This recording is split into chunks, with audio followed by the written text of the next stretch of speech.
And because we got the jump on them, Bob, historically, I mean, they are in the news today going, well, I guess they're going to shut down free speech. I guess it's what's needed. I guess the Pentagon really is going to do all this. I mean, you've got the top 80 inventors of the internet going public saying America is falling to an authoritarian system. This is a worldwide treaty. A new dark age is upon us. Everyone's starting to sound like Alex Jones. I have so many guests on who years ago would go, Alex, you go a little far, like Lord Monckton or Sheriff Mack or anybody. They're like, no, you were exactly right. You were right. How did you know this? Because I studied history in their own documents. Now, Bob, you saw this long ago, before I was born, and you were always seen as hardcore because you would break it all down. But this is like two runaway trains going right towards each other. So where do you see Europe going? What do you see happening? Well, the facts that I was bringing out was the history of the German people and their reaction to the beginnings of the Euro and then the European Union, and then that they were forced into absorbing Eastern Germany, which was a disaster area, and then they had to go 1-for-1 on the currency. It should have been 30-50 to 1. Now, with that said, they're sick and tired of paying the price. They want out. And I think there's tremendous pressure within Germany, and that's why I'm considering that whole thing with England was a setup, because just on the face of it, to ask them to pay this tax and nobody else is ridiculous. So I think Germany wants out of the euro and out of the European Union. And so they're going to let it, I agree with you, and because their politicians are all losing and being kicked out. And so even though they're globalists, they understand it's political suicide. That's why they want the open tyranny. You had said a couple of weeks ago that you thought MF Global was a shell corporation they'd set up and that the loss was actually upping the ante for the other bet they'd made that was a win that was a transfer. And now that's what Zero Hedge, that's heavily connected. They're a bunch of super successful brokers in New York that run that under the nom de guerre, nom de plume, Tyler Durgan. And they're saying that that's probably what's going on from some of the information they have. But how do you square that then with Corzine? And I don't think Max Kaiser makes stuff up. Kaiser does have a lot of big connections. He says that the head of J.P. Morgan, which was reported by Bloomberg and others, that's where the money went. Now they say they don't know where it went, like the feds don't know where it went. I mean, who buys that a month and a half in or even 24 hours in? This is ridiculous. I mean, they know where you money transfer. They know what's in your bank account. They know who you pay. I mean, it's a joke. But Kaiser's saying that the head of Goldman Sachs said, I'm going to have you killed if you don't loot those accounts and give us that money that you lost speculating. So what do you make of all this? Or would they order him to make that bet and transfer and then still say, we don't care, give us money on top of it? Because we know Goldman Sachs is the Darth Vader enforcer for Emperor Palpatine, Goldman Sachs. Goldman Sachs is the enforcer to Emperor Palpatine, J.P. Morgan Chase. Well, I think either versions are fine. And I think Max has probably got good information. And I think one of the things that people should notice here that I think has been misconstrued, and that is presently and in the past, you could have hypothecation and rehypothecation, but only in a margin account, no matter where it was. And it's perfectly legitimate and normal operating procedure. A lot of people don't know about that because they don't read their contracts. They can't do that in a cash account unless they will just rush into some company and steal everybody's stock. And then they have the United States government all over them because the big money is made in those markets. Commodity markets are less than 1% of the action. The bond market's 100 times bigger than the stock market. So the stock and bond market is where they make their money. They're not going to try to shut that thing down unless it's... So is this a backhanded attack against gold speculation, as we've seen the last year, raising margin calls? Is this an attack against farmers and others hedging their bets on crops and people making money in the gold market? Because that's why we've seen gold and silver plunge, Kaiser and others are saying, is because now people don't trust the gold and silver commodity markets. Well, that's true to an extent. We don't know. We're only guessing. at the fallout for the COMEX in regard to gold and silver. The number of contracts have dropped, but as of yesterday, it's starting to move back up again. And so that is hard to judge at this time.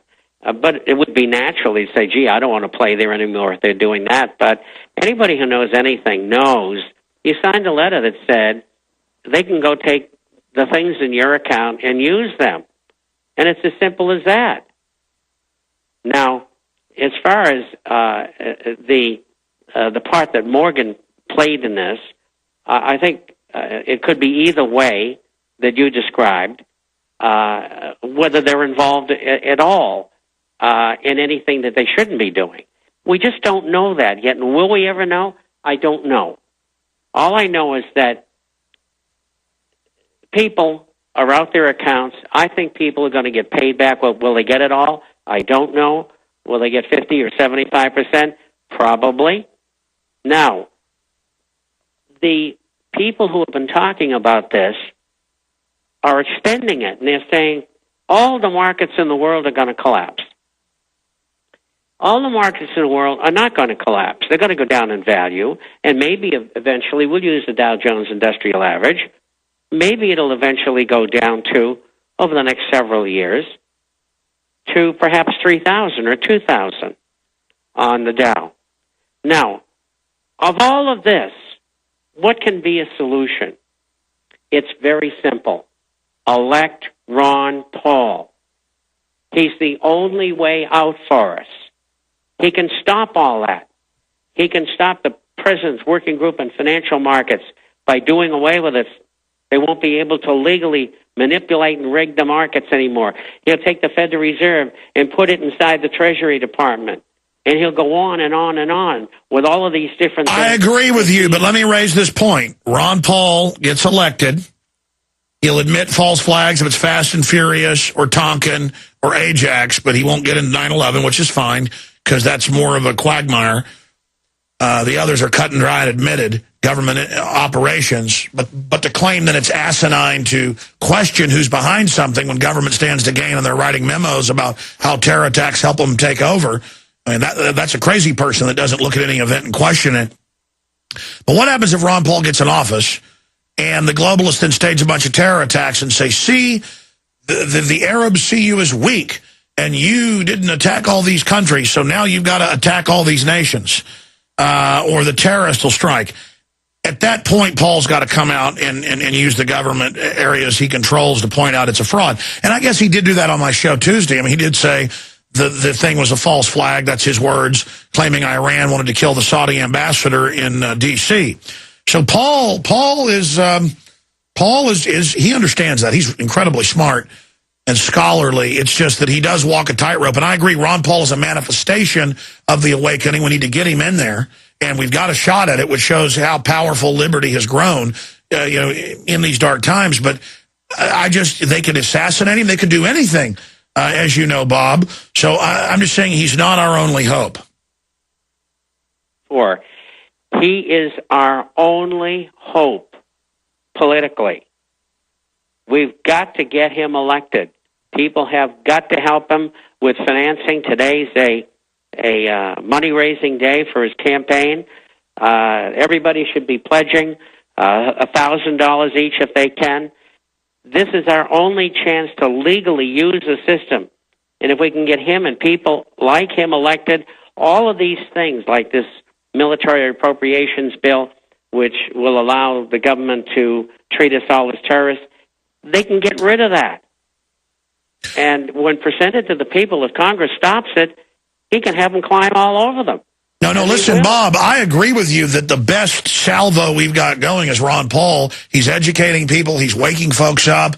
It's a wonderful focal point, but he himself will say that Campaign for Liberty, getting people to run in the states for governor, for city council, for state legislature, who will do the same thing. I mean, that really is important as well. I'm just saying, if Ron Paul doesn't get elected, we soldier on. But yes, it would be wonderful to get him in there and such a godsend. But I'm just saying the process of him fighting and everybody supporting him, that is resistance right there. And it's trailblazing and opening up inroads to people that have never been exposed to true liberty. And we do have the article up at Infowars.com right now. Get it out to everybody. Tea time. Today's the Tea Party date. Ron Paul money bomb looking for $4 million today. And boy, the ads he's been running against Gingrich have dropped him more than 10 points in the last week alone. It's devastating him. So the money we're giving to Paul is certainly having a big effect. Will the real Tea Party please stand up with the fake Tea Parties now attacking Paul because he doesn't want World War III? Bob Chapman. I think his take on the expansion of American militarism is perfect. And I talk to people in the military like you do all the time. And I believe that the military is at a point now, generally speaking, where they know what's going on. They know they're being used as cannon fodder, and they don't like it one bit. And if any president, such as Mr. Obama, thinks that they can get people to go and start picking people up, they're sadly mistaken, especially in the specialist units, such as the Rangers, Green Berets, Navy SEALs, and so on and so forth. There's a lot of talk going on in the military right now about just this. And they've been talking for the last few years. But now it's very, very strong. And so their backing of Ron Paul is very strong, too. On a percentage basis, they were large contributors before, and they will be again. And I think that this is all to our good.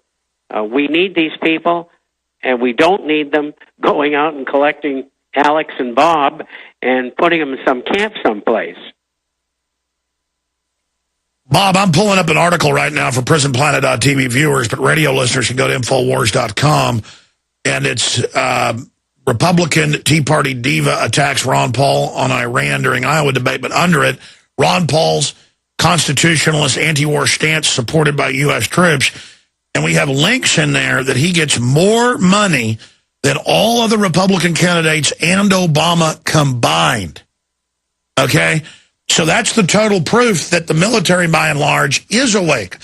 Remember Bloomberg last week in their Business Week edition said, give this man money so he can fire you. And they made fun of the military and of federal employees for giving to him. Well, what do federal employees know? They know how corrupt it is. And they know that sometimes you got to, have surgery just to survive. They understand there's no future if you don't cut it right now. And that's got to really panic the system, Bob, that, as you just said, more than everybody combined, the military gives to Ron Paul. So they're always trying to say, the troops hate Ron Paul because he doesn't want World War III. He's not manly. Literally, she looks like she's in a trance or something. Michelle Bachmann, with those Barbie doll eyes, like she's got glass eyes, is attacking him and trying to hype up war, and it's totally hollow. The military supports him. That's got to scare the system, Bob. Oh, it certainly does. And did these people all forget? I think it was 6 years he was in the military. The man's a veteran. I mean, how can opponents say such things? I don't get it.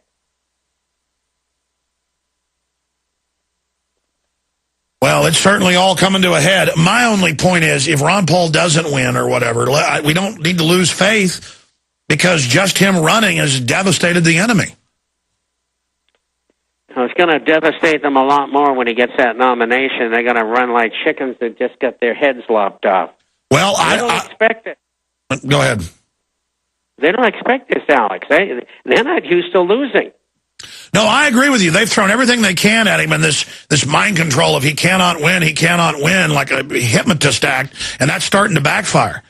They're getting, look at Rand Paul, the same thing.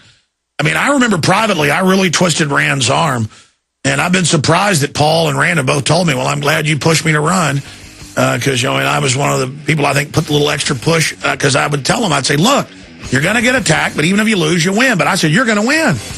Well, people heard it with Rand Paul on air back when he was thinking about running a couple of years ago. And I'm like, you will run. And he's like, oh, my wife, though, family. I'm like, Rand, you're going to do it. And they're going to say, you know, that you sacrifice little kittens and worship aqua turkeys. But it doesn't matter. Resistance is victory. Stay with us.